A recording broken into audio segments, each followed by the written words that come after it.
Welcome inside the Woody Hayes Athletic Center. Dan Hope joined by Andy Anders and Chase Brown for an episode of press coverage today. Ohio State's coaches clinic just wrapped up. Ohio State also holding its penultimate practice of the spring before its spring game tomorrow. And we're going to sound like a broken record here, but I think I could ask all three of us what stood out most during spring practice today. And guess who? Jeremiah Smith. None other than the man himself, the one-handed catch legend. Had another spectacular grab in the corner of the end zone today over some more pass interference coverage, and I believe it was from Denzel. You can't seem to guard this guy right now, and only a freshman, of course. Not the only spectacular catch he had today, but he just made that one-handed grab seem so effortless in the end zone. And, you know, the hype has been real all spring with Jeremiah. My projections personally for him have gotten bigger and bigger. I know I sent to our group chat text for work that I'm confident now he's going to have 1,000 yards as a freshman this year.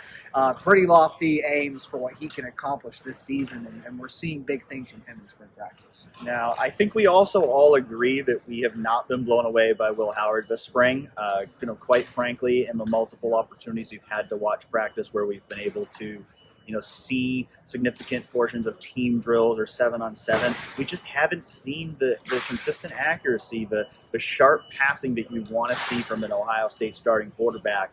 And I think because of that, as we look forward to their spring game tomorrow, for me, the biggest question of the game tomorrow is, how is Will Howard going to look? Is he going to look like that Ohio State caliber passer, that Ohio State starting quarterback? Because I continue to believe this is a real competition. And I think the thing that's interesting is we've talked about it a lot as a Will Howard versus Devin Brown competition. But I think as we're getting to the end of the spring, I think Julian Sayin is becoming a very real factor in this competition. And it'll be interesting to see if he can continue to build momentum in the shoe tomorrow.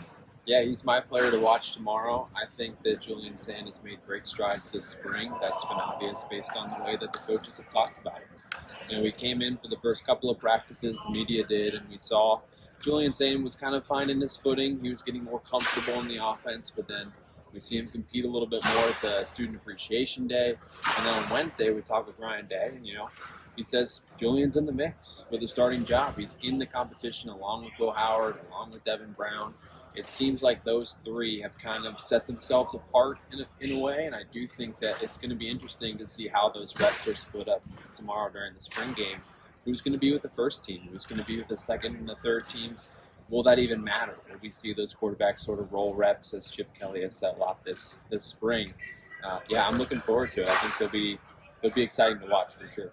I'm going to grab the low-hanging fruit here of my player to watch, and I'm just going to go Jeremiah Smith. I mean, the guy has looked so good every time we've been out here. I have to expect that we are going to see some more fireworks from a true freshman wide receiver tomorrow. Andy, who's your top player to watch? CJ Hicks. I think this is a huge spring for CJ. Obviously, that will linebacker spot up for grabs. He's been making plays all over the field at Student Appreciation Day. Today was a walkthrough, more of a casual setting, so not really conducive to linebacker play and evaluating that today. But what we've seen from him this spring, he's been all over the field making a lot of plays, and it sounds like that consistency element is what needs to come along from him. So looking for him to make a few spectacular plays tomorrow, but also looking to see the consistent down-to-down production. Is he covering tight ends and running backs out of the backfield?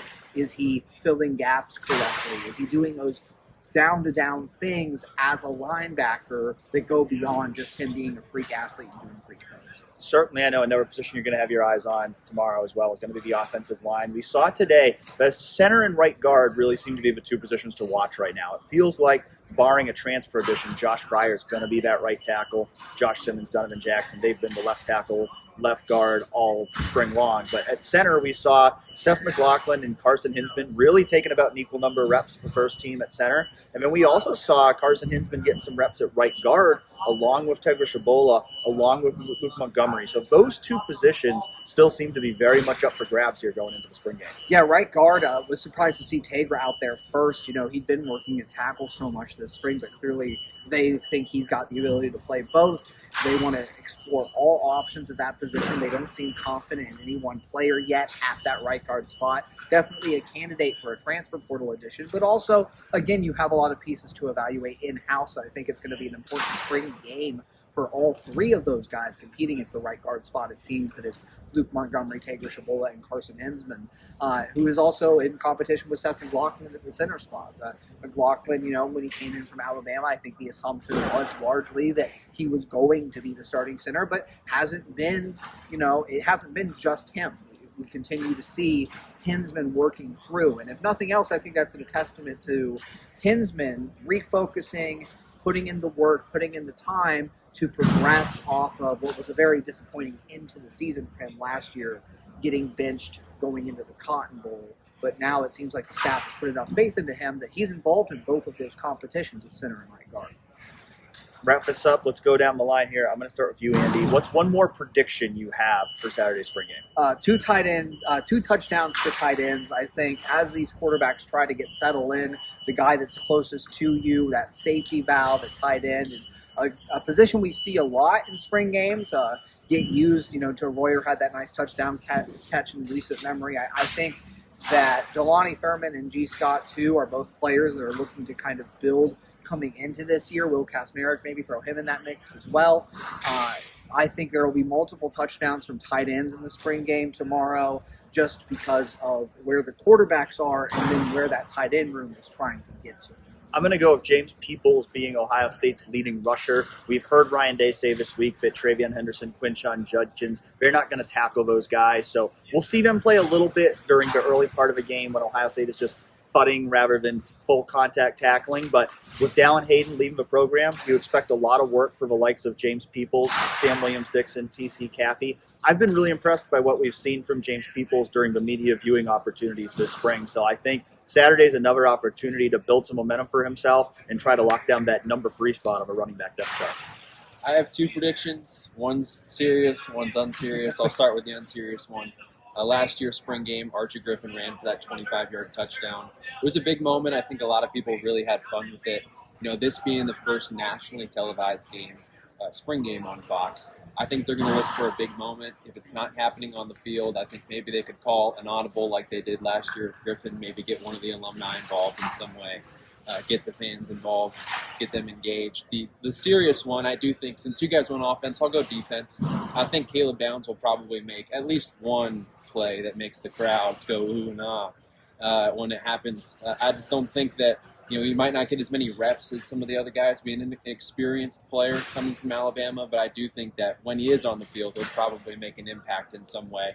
And I do look forward to seeing how Jim Knowles and how James Laurinaitis will look to utilize and rotate linebackers tomorrow too, with C.J. Hicks being a player that Andy is watching. I think Sonny Styles is going to be a player to watch as well. How does he fit into that linebacker room? And who's really going to be solidifying themselves and maybe taking a step forward at the end of this spring as a player who could start next to Cody Simon next fall? Who will be this year's Archie Griffin? I'm thinking, C.J. Stroud's been back a lot. I don't know if he'll be on campus. I think that they've always kind of brought back a wide receiver. I think Garrett Wilson was here maybe 2 years ago. Joey Galloway was here last night doing the round table. Maybe they could get him involved in some way. I don't really know. There's so many different alumni that they could pick and choose that may be at the game tomorrow. So I guess we'll see. Maybe they'll just throw the Monarch machine out there and Marv will just catch some passes in the middle of the game. Who knows? It's going to be a lot of fun. We will all be there at Ohio Stadium tomorrow. Lots of coverage coming on 11warriors.com. So stay tuned with us there, and we'll check back with you after the game.